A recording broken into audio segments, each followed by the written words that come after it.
प्रकाश जब हो गया तो देखने लगे। तो ऐसे अविद्या अज्ञान के कारण हम उस सच्चित आनंद रूप को नहीं देख पा रहे, और सदगुरु का ज्ञान रूपी प्रकाश, भक्ति रूपी प्रकाश जब प्रकट हो जाता है, बैठे बैठे अयम आत्मा ब्रह्म आम ब्रह्मास्मि, श्री राम में सब ज्ञानी कर्म, वो दृष्टि आ जाएगी आपको।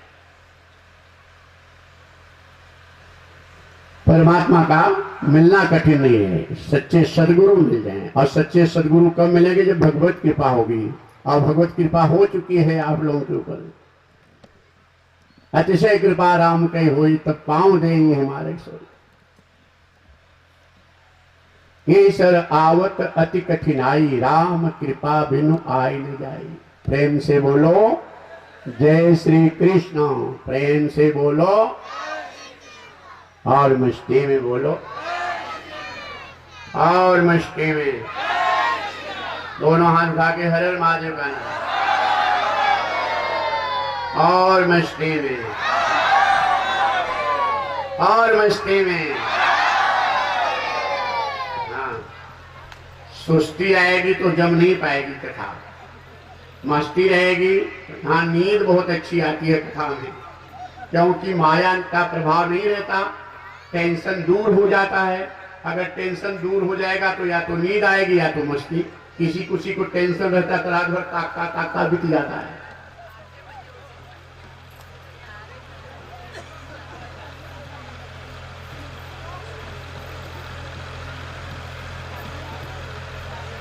इसलिए बीच बीच में जयकारा लगाते रहो,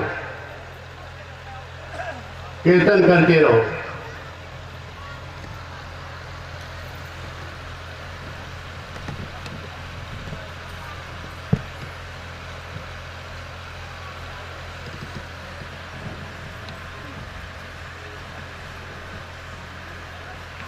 अमेरिका गए स्वामी जी, उस समय देश गुलाम था। गुलाम देश के संत क्या भूलेंगे, सबसे बाद में इनको मौका मिला, वो भी 2 मिनट का।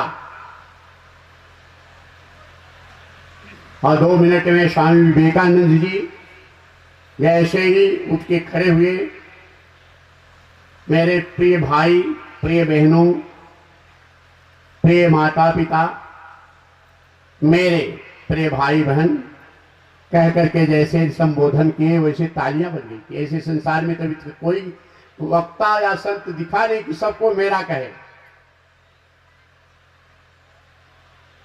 और 2 मिनट से आधा घंटा, 1 घंटा, आधा अमेरिका दीवाना हो गया स्वामी जी का। लेकिन आध्यात्मिक ताप जो होता है, संत विद्वानों को सताता है कि हमारे रहते इनकी इतनी बात कैसे, और काट कूट में पड़े रहते हैं। आध्यात्मिक ताप, आधि भौतिक, आधि दैविक, आध्यात्मिक, बड़े बड़े संत ज्ञानियों को सताता है आध्यात्मिक।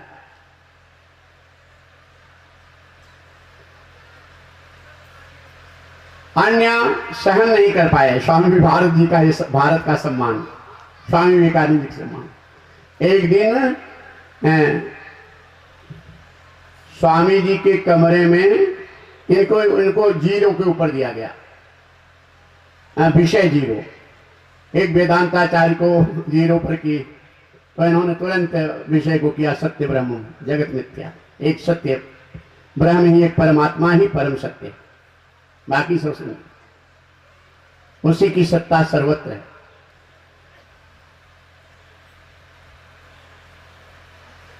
इनके कमरे में एक सुंदर युवती को भेज दिया गया। स्वामी जी, मैं सुनी हूं कि भारत के संत बड़े दयालु होते हैं, उदार होते हैं, आपसे कुछ मांगने के लिए आई हूं। बड़े प्रसन्न हुए कि ठीक है, जो तुम कह रहे उससे भी ज्यादा उदार होते हैं, मांग लो, क्या चाहिए तुम्हें। युवती ने कहा, स्वामी जी, हमारी इच्छा है कि आपकी तरह मुझे एक पुत्र हो जाए।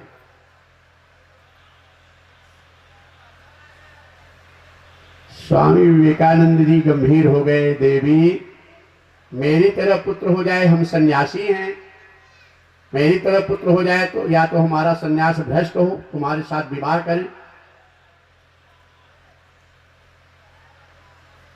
तब ऐसा संभव हो सकता है।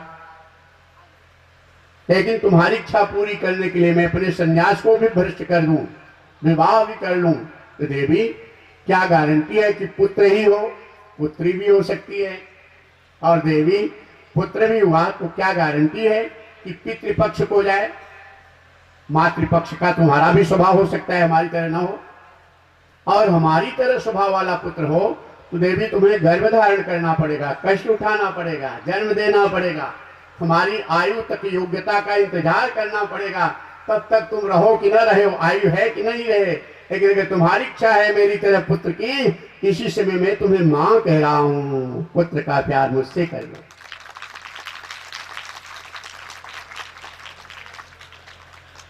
विवेकानंद से जग ने नवल अध्यात्म पाया।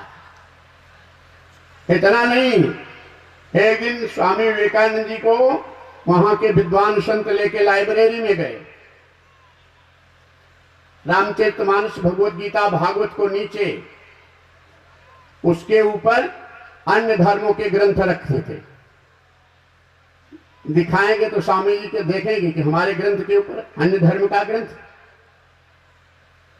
और इन्हें क्रोध आएगा, तब इन्हें बताएंगे, तब इनसे संवाद करेंगे कि ब्रह्म ये कहे तो हमारा तुम्हारा कहां से आया।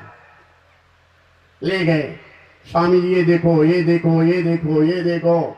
और जहां रामचरितमानस, भगवत गीता, भागवत के ऊपर अन्य धर्मों के ग्रंथ रखे थे, वहां ले गए स्वामी जी, ये देखो कितना अच्छा है।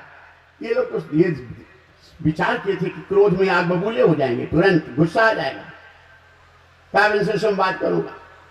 लेकिन स्वामी विवेकानंद जी के जैसे बताया कि देखो कितना सुंदर लग रहा है, ऐसे स्वामी विवेकानंद जी के मुख पर मधुर मुस्कान बिखर गई और बोल पड़े, very good foundation, very good foundation, बहुत अच्छी नींव है। इस रामायण, गीता और भागवत के ऊपर अन्य धर्म के ग्रंथ सदा सुरक्षित रहेंगे। बहुत अच्छा तुमने विचार किया है, सदा सुरक्षित रहेंगे।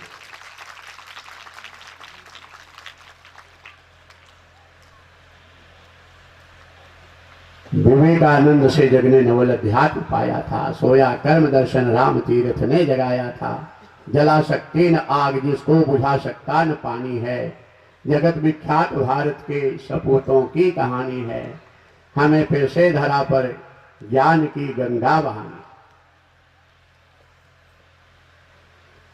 निशा में उर्वशी को मां कहे इस भूमि के अर्जुन, ये वो भारत भूमि है जहां आप हैं, भाग्यशाली है आप। मानव तन पाना बड़े भाग्य की बात है। भारत जैसे भूमि में मानव तन पाना परम परम भाग्य की बात है। और वो भाग्य आपका व्यर्थ जा रहा है, अनदेखी कर रहे हैं अपने इस पौरुष को, अपनी शक्ति को पहचान नहीं पा रहे।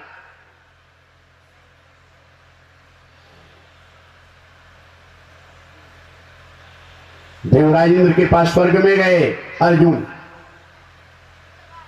दिव्यास्त्र के लिए, इनके चरित्र की परीक्षा के लिए देवराज इंद्र इनको रोक लिए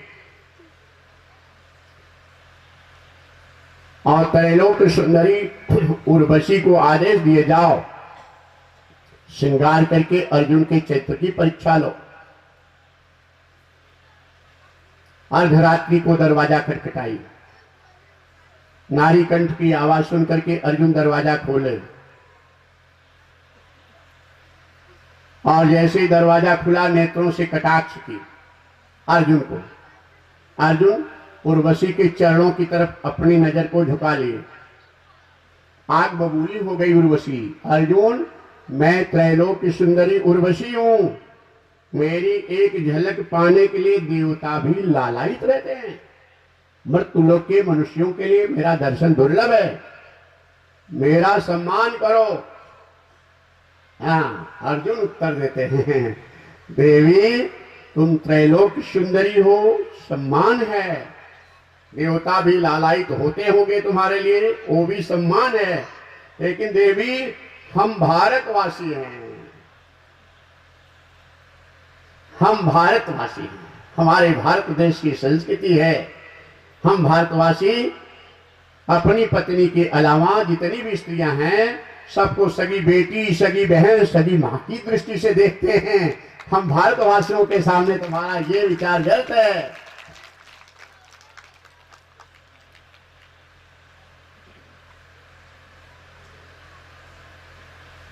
अभी हम आ रहे थे बंगाल से, पंजाब में से फर्स्ट एसी में टिकट था, लखनऊ से फिर आपके यहाँ परसों आए। एक बच्चा और एक बच्ची दोनों कॉलेज में पढ़ने जा रहे थे, अलग अलग परिवार के। कॉलेज में वो जा रहे थे हॉस्टल में, तो बड़ी पीड़ा हुई कि ये बच्चे बच्चियां जो हॉस्टल में जाते हैं, पढ़ने के लिए जाते हैं, अगर न भेजो, इतना विषम परिस्थिति, न भेजो तो शिक्षा से दूर रह जाएं आज के युग में, और भेजो तो कितनी बड़ी कठिनाई है। क्या क्या वहां कर रहे हैं, कैसे ये अपनी मर्यादा को तोड़ रहे हैं।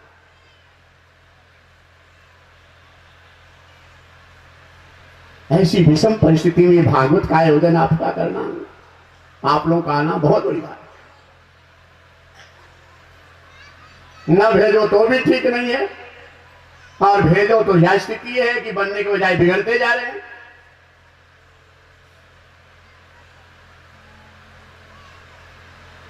लेकिन ये सब होगा, भागवत में लिखा है ऐसे ऐसे होगा, अभी नहीं आगे बहुत हो। कलयुग में ये सब होगा। ऐसे में कलयुग में जो आप जैसे ये कथा का आयोजन करना और इसमें सम्मिलित होना, ये बहुत बड़ा कार्य है आपके लिए जीवन, बहुत बड़ा पुण्य का कार्य।